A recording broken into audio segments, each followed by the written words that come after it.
Welcome to Manager Tools. Today's show, conduct multiple interviews. Chapter 1, Part 1. Here we go.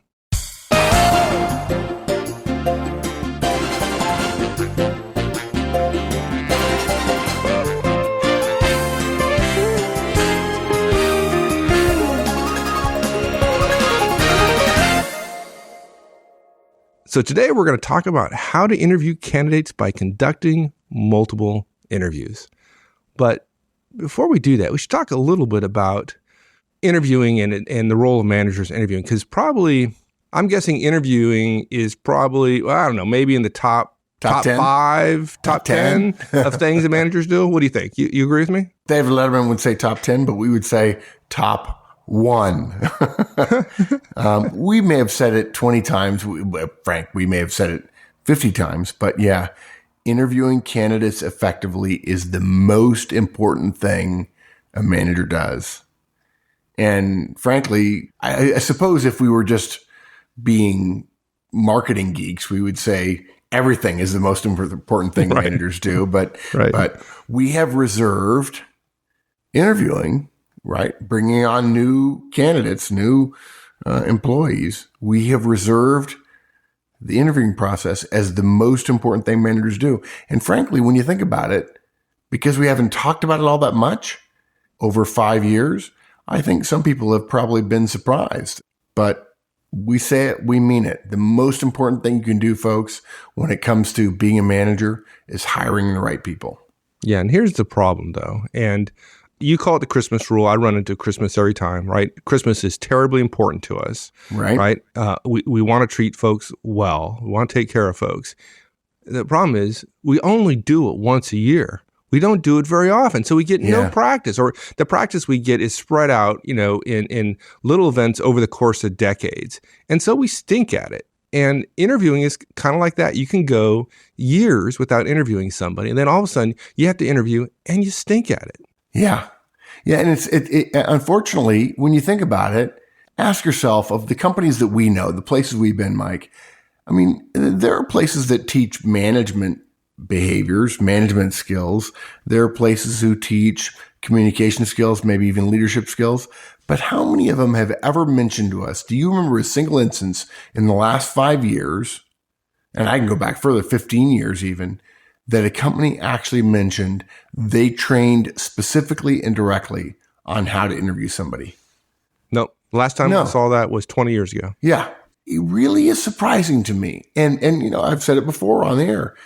We ought not to be surprised in our business, but if you do hiring well, everything else is easy. If you do hiring poorly, everything else is harder. I think because of, indirectly, the Christmas rule, people don't want to talk about it. They don't want to train for it because it's a fairly rare event. Well, and here's something even worse, right? Is that the only time folks have a chance to learn is by observing others doing it. Right. And everybody else stinks at it too. So all the models we have for interviewing, generally speaking, are pretty bad. We look at our manager. We might be able to, be able to sit in an interview that he or she is conducting, and it's probably done poorly. Here's the thing, though, that you and I, as we're sort of joking about this, here's the thing we know that perhaps many of our listeners don't know. It's not hard to learn. It's just not, right? I mean, learning how to interview effectively, learning how to make human capital choices is not complex. There's nothing that we're going to tell you over the course of the next 10 or 15 or 20 casts, however many we create. I could probably spend 50 hours on it, so maybe many more than that. No matter how many podcasts we create in this topic, there's nothing we're going to talk about that's going to stress people out in terms of, I don't get it, right? Right. We're simply going to lay out a very logical way, a simple way to understand how to evaluate whether or not somebody should be on your team. Now, it's not going to be easy to follow in the sense that we're going to be asking you to engage in new behavior. But in terms of complexity, it's fairly low, I think, on our complexity scale. Don't you? Yeah, I agree. There's nothing complex about this in terms of, at least in terms of mentally, right? I mean, yeah, exactly.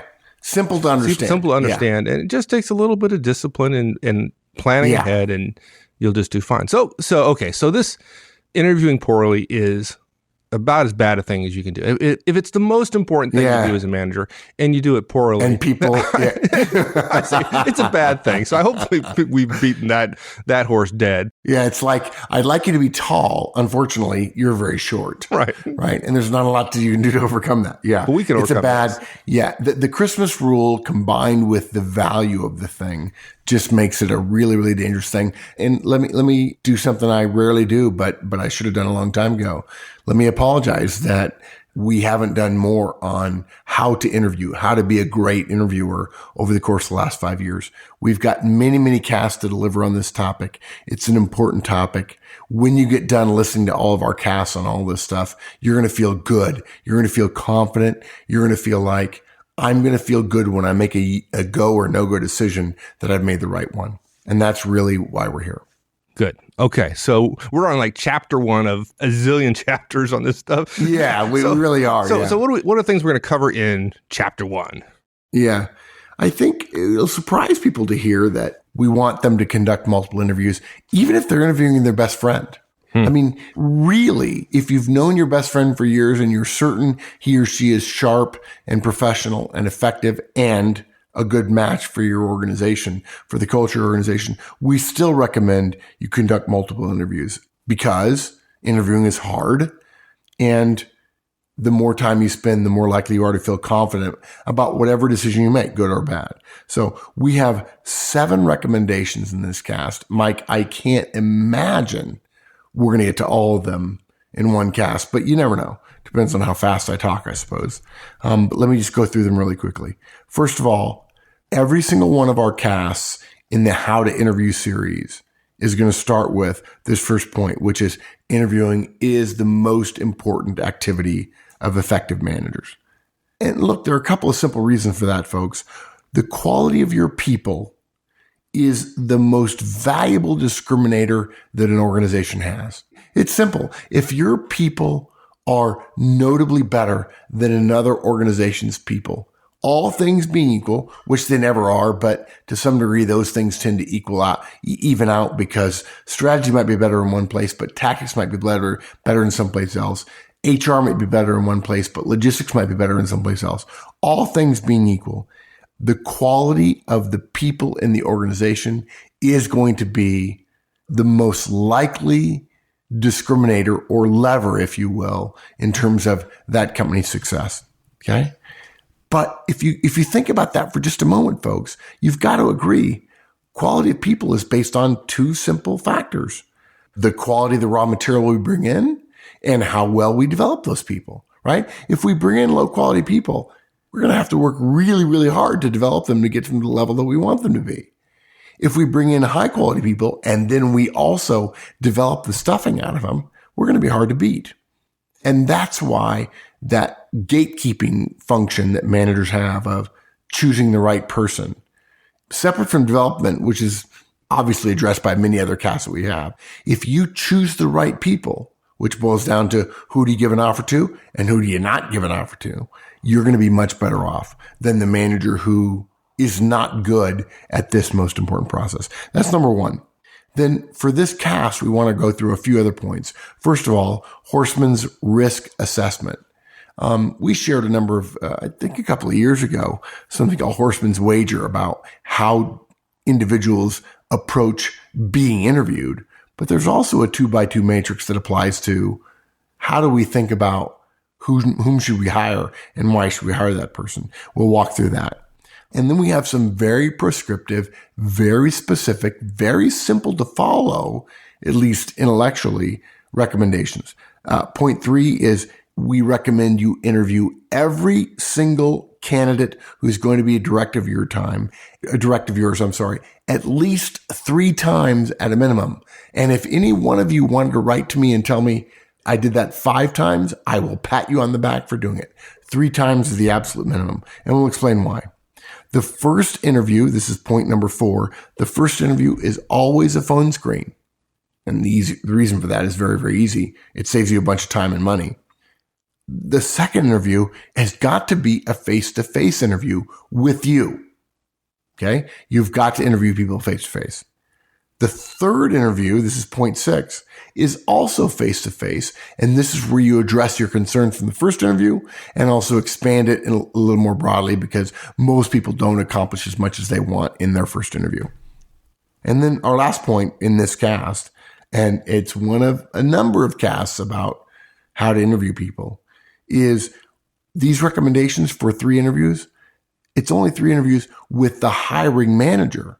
We're not suggesting by any stretch, get it out of your mind right now, that we're suggesting you only need to interview somebody 3 times. We are suggesting you only need to interview somebody 3 times. But in fact, there will be many more interviews for them to pass before they, in fact, would be considered to get an offer. Did you hear that sound? What sound is that? Yeah, that was the sound of thousands of people turning off the podcast because they're scared of how much work's going to be involved. I'm glad you said that, Mike, because it occurs to me, people want this to be easy, right? And we're going in exactly the opposite direction. Yeah, we'd like it to be, but we know it makes no sense for us to make recommendations that no one is going to follow. It doesn't, all right? We may be right, but to stand upright and fall on our swords after we stand upright and say, we were right and you guys are all wrong, while no one follows our guidance, it's silly. It's a waste of time. It's a waste of our time. It's a waste of your time. But Mike's right. What we're suggesting is distinctively different than what most managers do. And we are prepared to spend a great deal of time convincing you that we're right, enough so that you'll engage in different behaviors and make your organization better. Yeah, well, look, we can have you talk to hundreds of managers, thousands of managers that exactly, do it this way and have the best organizations in the world. Yeah, and they won't make a big deal out of the fact that when they didn't do it that way, they stunk at it, and they started doing it this way, and things are better. What they'll say is, dude, I got to tell you, if in fact they use the word dude, if they're of a higher intelligence level, they'll say, dude, whatever you do, follow their guidance about interviewing, because I interview that way and it works. It takes longer. It's a little bit harder, not more complex, but it takes extra steps. And in fact, I have learned the worst thing in the world is to hire the wrong person. Yeah. And all the interest you have in hiring the right person is made moot by that one bad hire that you could possibly have. So follow their guidance. And hopefully it'll make sense to people and we'll be compelling in our delivery. Yeah, exactly. And that hiring the wrong person. Oh, folks, I've done it. I didn't follow advice. And often I did and had some great hires. Yeah. But when you get a bad hire, and those of you who are experienced managers, you've all done it. You know what it's like. It's painful. And here's a way to avoid that in the future. And folks, those of you who have made bad hires, send us a note. Tell us a story. We'll be happy to share them when we can and say, hey, this is what happens when you do it wrong. It seems okay at the time until you realize, oh my gosh, I've got to actually manage this person for the next 18 months, knowing that in 3 months, your thought is, I've got to get rid of this person whom I mistakenly hired. Nothing worse than that. And compare the amount of time you spend with that bad hire, right? With the amount of time we're suggesting you spend to make sure you get a good hire, and it's a lot more, right? It's much more painful to have a bad hire. Okay, so let's get on with it. Our first point: interviewing is the most important activity of effective managers. We've said that already. We talked a little bit in the beginning. You think you had some additional points? 'Cause I think we really want to hammer this one home a little bit. Sure. So look, we're going to start every cast in our How to Interview series with this reminder. You know, I've often said in front of groups, in front of conferences, and in front of clients, I've said, look, if you strapped me down and said I could only teach one thing for the rest of my life, what would it be? The answer would be one-on-ones. And so some people might come at us a little bit and say, wait, I thought one-on-ones were most important. It is the one thing I would teach in terms of managers with their teams that are already in place and so on. But the fact is, hiring people in the long run, if you had a 30-year career as a manager, the most important contribution you will make to your organization is the caliber of people you say yes to and the lack of caliber of people you say no to. I wish this were more clearly understood. Look, the idea that hiring is the most important activity that managers engage in, at least effective managers engage in, is alluded to. I mean, people they mention it in passing. The one that always surprised me, and this is true in the last 5 years or so, from probably 2005 to 2010 or thereabouts, they have been saying a phrase that has been fairly common in the strategy world lately is, hey, before you decide which direction your bus is going to go, in other words, what's your strategy going to be going forward? What's more important than that is make sure you have the right people on your bus. Okay? Now, what's interesting about that, when people allude to the idea of having the right people on the bus, is they're always mentioning that in the context of organizational or even team or division or whatever, in terms of the strategy for the organization. But interestingly, at the same time, they don't really spend a whole lot of time saying, hey, let's figure out how to get the right people on our bus. They say, hey, look, in order to do great strategy, in order to achieve the strategy we're going to talk about how you can get there, we want you to have the right people on your bus. Okay, enough about people. Let's talk about strategy. Right. If it's that important, you'd spend a few minutes talking about how the heck they're going to make that stuff happen. How are you going to get the right people on the bus? If you read those books on strategy, you'll find less than a chapter, sometimes a paragraph and no more, about getting the right people on your bus. I don't know why people write books like that. It's like, wait, I thought you said that having the right people on my team was more important than choosing the right strategy. Okay, fine. Please spend at least a chapter telling me how to get the right people on my team, but they don't do it. So look, we're Manager Tools. We're going to clean up their mess. We're going to help you understand how to get the right people on your bus. All right. Before we get into interviewing, though, we got to address the issue that I know a lot of folks are going to have. And I can sympathize a little bit here, or empathize, the idea that this whole process of interviewing as a process, it's a pretty crappy process, right? Oh, I would agree. And it's fraught with error, and you can do it perfectly and still get bad people. There's all sorts of errors here. So those of us who are engineers, we'd like a better process. I'm sorry, did you confuse this cast with one that was titled Interviewing is Great? Yeah. Look, there are all kinds of people who say there are better ways to evaluate what we'll call human capital, right? They say, well, we should just test them because we wouldn't want some manager's emotional connection with a particular person to cloud their judgment.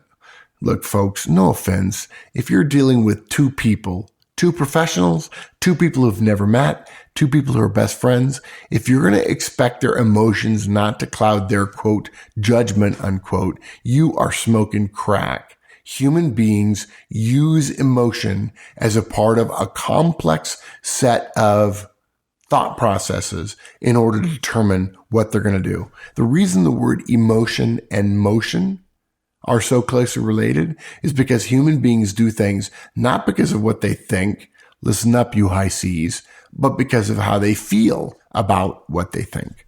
But look, some people say, all I want to do is test people. Some people say, interviewing is an artificial reality. We don't do interviews at all. And what we'll do is we'll hire almost anybody who meets the minimum criteria, and we'll just give them a long probationary period. We'll only assign them to managers who are really, really good, and those managers will give them lots of feedback. And if they give lots of negative feedback, well, then we'll let that person go. And look, all of those discussions are, in my opinion, Mike, I don't know about you, but in my opinion, those are intellectual arguments. The fact is, the standing model for evaluating human capital and determining fit, both for a job and for an organization, is interviewing. All the other things are interesting ideas, but they're non-starters in the real world that most of us live in as managers. You know, we've paraphrased Churchill before. He said, democracy is the second worst form of government, and all the others are tied for last. Look, we use that as a way to poke fun at interviewing. He could have, in fact, said the same thing about interviewing. Interviewing is the worst way to bring somebody into your organization. And all the other ways you could consider bringing them into your organization, they're all tied for last. Or, I'm sorry, he would have said the second worst way. Interviewing is not a great system. We're not suggesting that if you learn how to be a great interviewer, then magically interviewing will be a great system for you. It's not a great system. But everything else that we've ever seen or heard about or people have suggested to us is by definition much worse. Okay? And frankly, in the last couple of years, one of the things I've learned is I actually have come to believe interviewing is a great system. The reason we say it's a terrible system is thanks to the Christmas rule, we're all terrible at it. And so therefore, we really don't have a lot of credibility to judge the system of interviewing when we're not very good at it. It's a bit like being a little leaguer in American baseball and saying, well, I disagree with the way the rules are written because I think it should be easier for me to hit the ball. Well, okay, that's nice, but it's really not relevant. They're going to keep pitching the ball because that's the rules of baseball. Yeah, I thought when I was in Little League, I thought it was a pretty stupid game since it was impossible to hit the ball. and nobody was throwing major league curveballs at you yet either, right? No. The fact is, if we get good at it, folks, look, we've said it before, and 20 years from now, Mike and I will still be joking with the number of things we've, quote, said before, unquote. But look, in the land of the blind, the one-eyed person is king or queen, okay?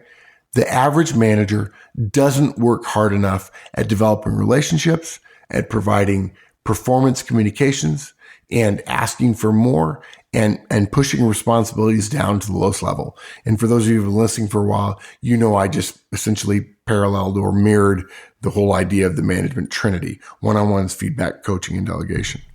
By the same token, you don't have to be terribly good to be considered, in terms of this particular skill, to be considered a good interviewer. You just have to know some things that will make you better than the vast majority of managers who stink at it. And that's what this series is about. The fact is, we're stuck with interviewing as a way to select people. Choosing the right people is the most important decision, the most important choice that managers make. And so interviewing is something we as managers ought to be exceptional at. And folks, I can promise you this. If you send me an email sometime in the next 6 months or a year or 2 or 3 years as we roll out these series of casts, I'm going to be very blunt with you. You will not change my mind about that. You may have a better argument, but after 25 years, what I know is this: managers who hire better than others and then invest in relationships and then are candid about performance and about development outperform other managers so far, it's as if they're not even running the same race. Hire the right people, get to know them, and then speak candidly to them about their performance. And you don't have to be terribly smart. You don't have to be terribly interested in growing your career. You will simply outperform all the other managers. If you want a meritocracy, the way to get it is by hiring the right people and then engaging in the management trinity. Simple as that. Yeah. I wonder if managers don't often spend as much time as they probably should, or as much as we'd recommend, on interviewing, because they don't, maybe they understand it at some level, but they don't think about it too much, which the idea that the quality of people is the most valuable organizational discriminator. Oh, this is huge. This is huge. But look, what you just said, Mike, is a mouthful to most people. You say it again, though. Quality of the people that you bring in or that are in your organization is the most valuable discriminator that organizations have. Yeah, they don't think about it, but I don't think when they're making hiring decisions, they're thinking as the organization, like the organization would like them to think, right? Yeah. They're thinking about, I got this short-term requirement. I've got to fill this position, right? Yep. And that's what they're thinking about. They're thinking about filling position. They're not thinking about growing organizational capacity. And organizations grow capacity one hiring decision at a time. That's how it happens. Exactly. And they think of, probably most managers, when they think about adding organizational capacity, they think, well, the company's probably got some system, right? Or they probably got some mentality, or they've got an approach that's helpful. But that individual manager doesn't think about that. He or she doesn't know what it is. And then they go about hiring somebody. And what are they hiring for? Their individual opening. And unfortunately, what you and I know, having hired in the past, is that what's the single biggest driver about whether or not you can hire? Whether or not you have an open requisition, right? At least in the US, that's what it's called, an open requisition. But for most managers, the question is, can I fill this hole on my team, right? Wouldn't you agree? Yeah, oh, absolutely. They're thinking, because until that hole is filled, they or somebody else on their team has extra work, and they're trying to eliminate that extra work. Yeah. And yet they miss the point They scope it down to something they can handle, which is, I got to fill this opening. But the fact is, every new hire adds or subtracts from, frankly, the organizational capability, the human capacity, the human potential productivity of the entire organization. Right. Given that being true, it just boggles my mind that organizations don't spend more time on this very subject, given that if they want to grow organizational capacity, they have to get better people, and they get better people one hire at a time, yet spend no time training folks on it. Yeah, the whole no time training on it, I think there are two approaches to that. One is some companies have as a general model the idea that multiple people have to interview a particular candidate. And look, that's a good way to address every individual manager not knowing what the hell they're doing. The other piece of it is, I think a lot of companies would say, we don't know what to teach. How can we reduce the degrees of freedom in the process that managers go through? Now, look, there's a lot of companies who teach the idea of behavioral interviewing, but I would be willing to bet out of any 100 companies that you and I know, 5 to 10 maybe are teaching the concept of behavioral interviewing, which is really we're not even going to talk about that in this cast, because even if you give behavioral interviews, if you only give one, you're not going to be as good as somebody who gives multiple interviews. And again, take it a step further. Let's go back to the Christmas rule, right? If you don't do it that often, if as a manager listening right now and you think we sound strident, we intend to sound strident. We're not suggesting you're terrible at it and you'll never get better, right? This is not the dark mark talking. On the other hand, what we know is if you want to get better and your company's not delivering it, in part it's because they don't know how to deliver it. And what we're going to do in this series is tell you exactly how to deliver an effective interview. It's not rocket science. And by the way, folks, if you ever want to interview or if you ever want to hire somebody who really needs, as a function of their role in the next 12 to 18 months in your organization, who really needs to be good at interviewing, a suggestion, it's a minor suggestion, that don't make this cast all about this, but look, it's not hard. Pay special attention to those people who have been line managers and had to build a team in a company going through rapid growth. What that means is they interviewed a lot of people. All things being equal, if you look at two people who are sitting in front of you and you assume that their intellect is roughly equal, you look at their titles and they're roughly equal, but one of them has interviewed 500 people and the other has interviewed 3. Guess what? The young lady who has interviewed 500 is going to be a better interviewer, all things being equal, than the person who's interviewed only 3. And if you're going through a growth period and you hire a bunch of managers who don't know how to interview, you're going to be in a tough spot pretty quickly, because you're going to have to do all the interviews when you realize they don't know what they're doing. We actually recommend this is a hiring criteria if you're going to hire managers. If you're a director and you're hiring managers, and in the next 2 to 3 years, you expect some growth to happen, you better hire people who know how to interview. Or if you don't, you better have a plan to make them good at interviewing within 12 to 18 months. Okay, now, we've alluded to this, but let me say it really bluntly. For you managers who are listening, we know that interviewing fills your position. We know hiring up somebody who you've interviewed and liked fills your position. We know that's what you're thinking about. But the fact is, the bigger problem or the bigger solution is when you hire somebody, it adds new human capital to your entire firm as well. In the U.S., folks, there's no joke about someone leaving one of the two political parties to join the other one. And somebody from the party who was losing that person said, the average IQ of both parties just went up, which is a really clever and intellectual slam on somebody's intellect, right? But look, let's translate that interviewing. If you hire somebody less valuable to your firm than its average employee, that's a long-term cost for the firm in terms of productivity long-term. It's a bad bet for you to make that call, okay?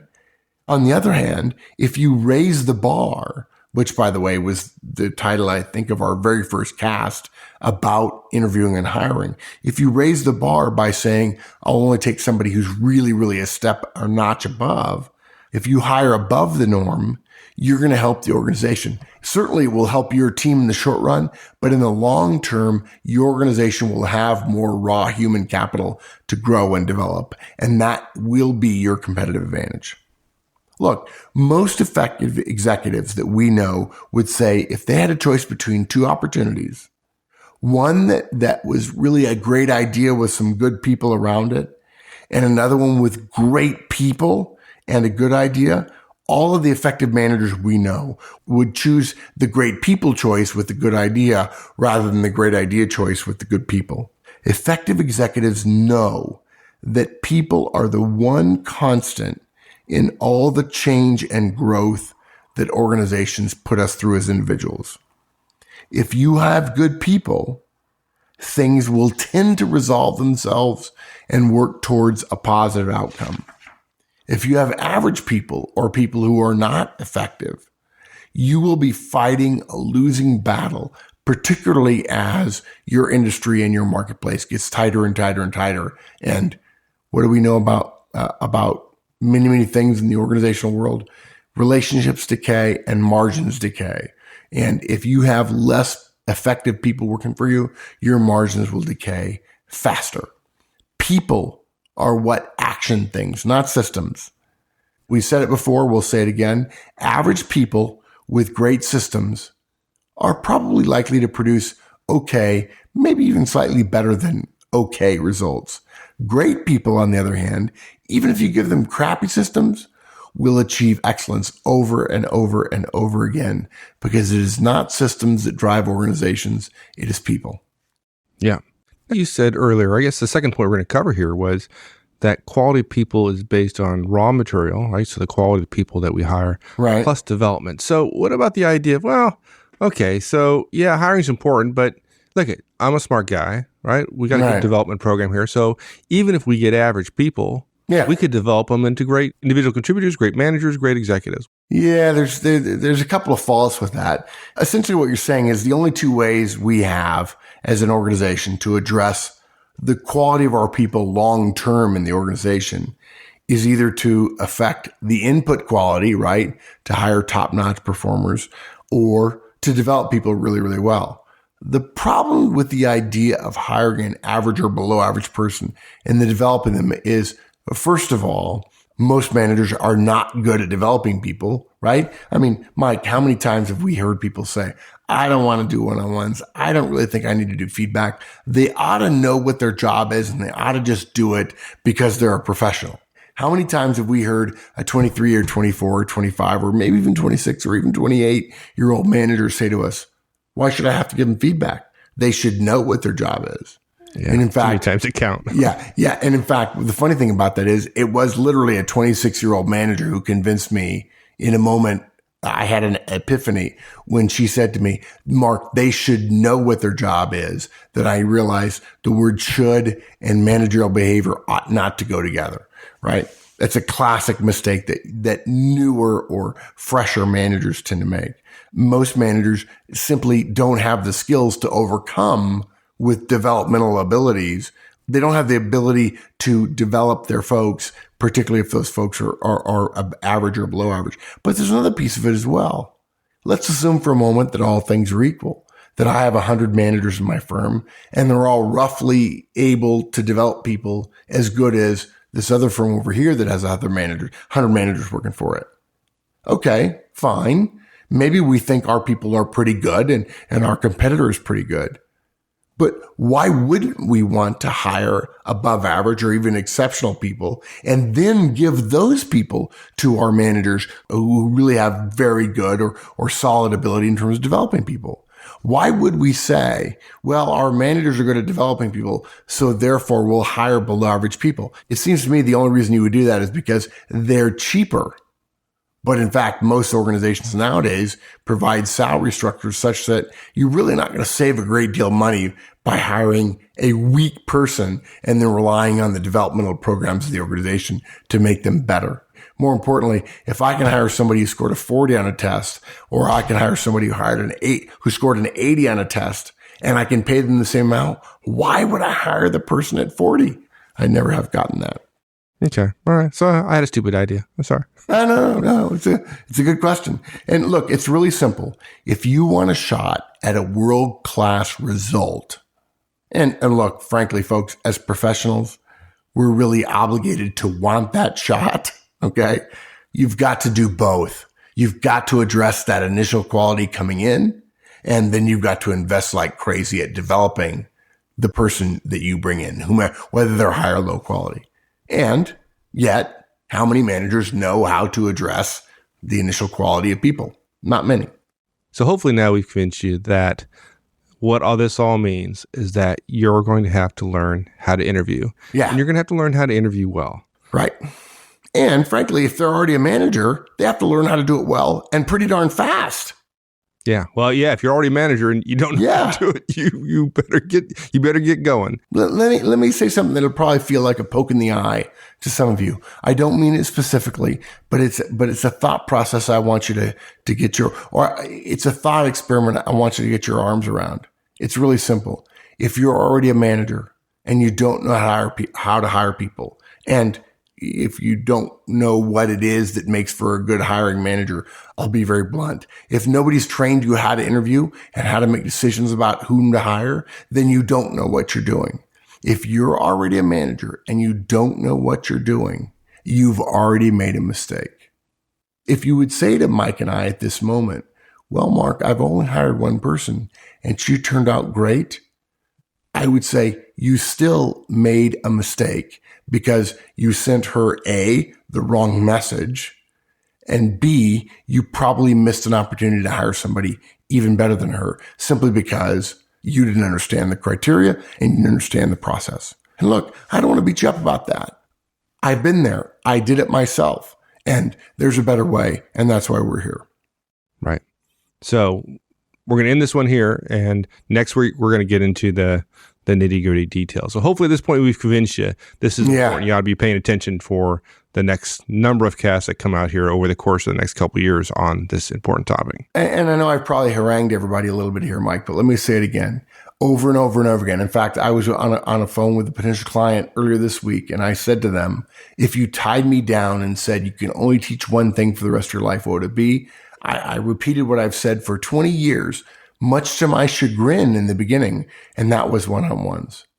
And then I added for this particular client, whom I think is going to hire us, I said to them, and if you really want to be great, pair one-on-ones with what really matters, which is hiring the right people. Not terribly hard, not run by HR, and yet very few managers know it. Learning how to be an effective hiring manager will make it easier for you to be an effective executive as well, 5, 10, 15, 20 years down the road when that happens to you.